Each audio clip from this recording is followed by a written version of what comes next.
Hello दोस्तों, आप सभी का स्वागत है आपके YouTube channel success short hand academy में। आज हम लेके आए हैं 80 WPM डिक्टेशन रामधारी गुप्ता खंड 1 प्रतिलेखन संख्या 77 और प्रतिलेखन संख्या 78। डिक्टेशन स्टार्ट हो गई 5 सेकंड बाद। स्टार्ट। महोदय, इस समय भारतवर्ष के सामने बहुत प्रकार की जटिल समस्याएं हैं और यह ऐसा समय है जब सबसे यह अपेक्षा की जाती है कि आप सदा भारत की सुरक्षा और उसकी उन्नति के लिए कटिबद्ध होंगे।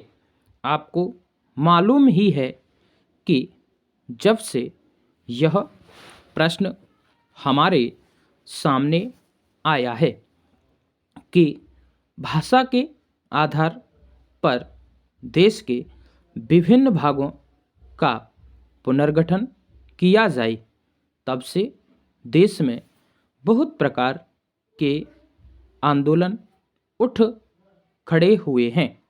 सरकार ने जनता की इच्छा और मांग को देखते हुए उसके लिए एक विशेष आयोग नियुक्त किया और यह आशा की जाती थी कि उसकी जो कुछ भी सिफारिशें होंगी वे सबको मान्य होंगी और आपस के मतभेद के लिए कोई स्थान न होगा।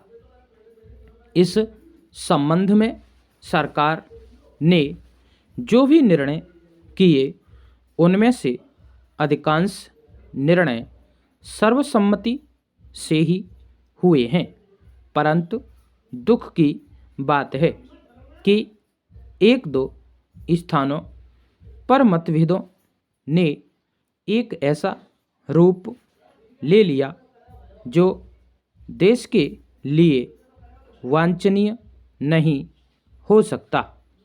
दुर्भाग्यवश आपका यह क्षेत्र भी उन क्षेत्रों में से एक है। मुझे इस बात की बहुत प्रसन्नता है कि आपने भारत सरकार के साथ सदा सहयोग करने और हर प्रकार से उसके निर्णय को मानकर देश के सुसंगठित प्रशासन में हाथ बांटने का विश्वास दिलाया है। पैरा, जब किसी देश के सामने बड़े बड़े प्रश्न उपस्थित होते हैं तो उनमें से कुछ बातों पर मतभेद हो जाना स्वाभाविक ही है। इस युग में जब हम सब काम जनता की सम्मति से करना चाहते हैं और हमारी सरकार भी जनता की बनाई हुई है, तब यदि कहीं मतभेद हो जाए तो उसमें उतावलापन करने की कोई गुंजाइश नहीं रहती, क्योंकि विरोध प्रदर्शन करने के लिए आपके पास पर्याप्त समय है। परंतु एक चीज़ जो हम सबको भली भांति जान लेनी चाहिए और जिसके संबंध में किसी प्रकार के मतभेद की गुंजाइश नहीं होनी चाहिए, वह यह है कि चाहे हमारे मतभेद कितने ही अधिक क्यों न हों, उनको सुलझाने का एक ही उपाय है और वह उपाय यह है कि इस संबंध में निर्णय आपस में बातचीत करके तथा एक दूसरे को समझा बुझाकर किए जाएं। डंडों और पत्थरों से नहीं। हमने अंग्रेजी के विरुद्ध भी, जिन्होंने इस देश को 200 वर्षों तक अपने अधीन रखा, डंडे और पत्थर उठाना गलत समझा और नहीं उठाया। पैरास्टाट महोदय, तो क्या आपके छोटे मोटे झगड़ों के लिए हम डंडे और पत्थरों का उपयोग करेंगे और एक दूसरे की भावना, उनकी प्रसन्नता और उनके विचारों का ध्यान नहीं रखेंगे? मैं जानता हूं कि जिस समय इस योजना के विषय में विचार हो रहा था और रुपए पैसे की कमी के कारण कुछ लोगों को इस बात का संदेह था कि इसको किया जाए या नहीं, उस समय राजस्थान और मध्य भारत ने करोड़ों रुपए जमा करके अपना उत्साह प्रदर्शित किया। इससे लोगों में केवल उत्साह को ही प्रोत्साहन प्राप्त नहीं हुआ, बल्कि उनमें सहयोग की भावना का भी विकास हुआ, क्योंकि इतना बड़ा काम यदि ऐसी भावना पर नहीं तो और किस भरोसे पर हाथ में लिया जा सकता था। मैं चाहता हूं कि आप में से प्रत्येक इस काम को अपना काम समझें और इसमें यथाशक्ति सहायता करें और इसको पूरा करा दें।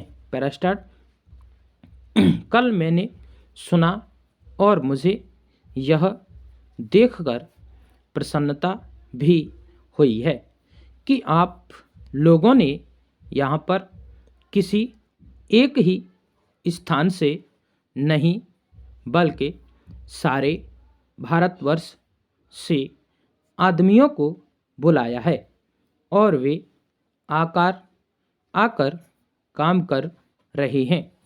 बहुधा ऐसा होता है कि ऊंचे ऊंचे पदों पर बड़े बड़े अधिकारी दूर दूर से आते हैं, पर जो काम कठिन समझा जाता है उसको स्थानीय लोग ही करते हैं।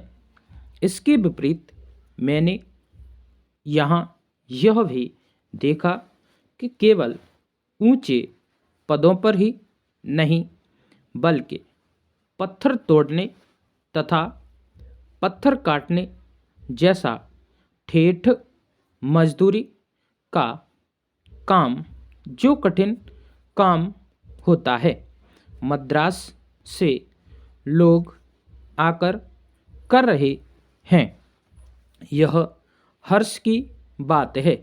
वे तो मजदूरी के लिए ही आए हैं, परंतु इतनी दूर से आने जाने में उनको सारे देश का ज्ञान हो जाएगा और जितने दिन वे यहाँ रहेंगे उनका यहाँ के लोगों से प्रेम और संपर्क पैदा हो जाएगा, जो सारे देश के लिए अत्यंत आवश्यक है। यह देश इतना बड़ा है और इसके निवासी इतने अधिक हैं कि जब तक सब राज्यों के लोगों का परस्पर थोड़ा बहुत परिचय कराने का विशेष प्रयत्न नहीं किया जाएगा, तब तक सबका सहयोग नहीं मिल सकता। हमारे पूर्वजों ने इस सारे देश को सदा ही एक माना और इसीलिए जब शंकराचार्य जी ने दिग्विजय की तो उन्होंने हिंदुस्तान के चारों कोनों में 4 मठ स्थापित किए। प्रत्येक स्त्री पुरुष के लिए चारों मठों का दर्शन करने का महात्म किया है। स्टॉप। तो दोस्तों, वीडियो अच्छी लगी हो तो लाइक शेयर कमेंट करें, सब्सक्राइब करें, बेल आइकन दबाएं जिससे आप तक नोटिफिकेशन पहुंचता रहे। धन्यवाद।